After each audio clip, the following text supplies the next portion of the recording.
দর্শক মণ্ডলী, সত্যবার্তা 24 YouTube channel এবং ফেসবুকের পেজের পক্ষ থেকে আপনাদেরকে সকলকে জানাই শুভেচ্ছা এবং অভিনন্দন। আসছে আগামী নির্বাচন। এই নির্বাচনের বাংলাদেশের বর্তমান প্রধান উপদেষ্টা ডক্টর মোহাম্মদ ইউনূস সাহেব উনি আগামীতে 26 সালের ফেব্রুয়ারির প্রথম সপ্তাহে প্রথম দিকে যে নির্বাচনের ঘোষণা দিয়েছে, এই নির্বাচন সম্পর্কে জনগণের মতামত এবং জনগণের আশা আকাঙ্ক্ষা তুলে ধরার জন্য আমি বিকুজ্জামান সৈনিক এবং আমার শ্রদ্ধেয় বড় ভাই জামির ইসলাম জামির ভাই ঝিনাইদহ 4 কালীগঞ্জ আসনের জনগণের কথা শোনার জন্য আসছি আপনাদের কাছে।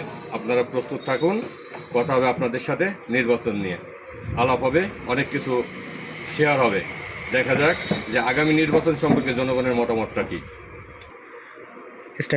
তো দর্শক মণ্ডলী, আপনারা আমাদের সত্যবার্তা 24 এই চ্যানেলে এবং ইউটিউব চ্যানেল এবং ফেসবুক পেজের মাধ্যমে শুধু নির্বাচনেই না, আমাদের এই ঝিনাইদহ দিয়ে চুয়াডাঙ্গা দিয়ে আশপাশের অনেক জেলার বিভিন্ন সংবাদগুলো আপনারা পাবেন। তো আপনারা আমাদের সঙ্গেই থাকবেন। ধন্যবাদ।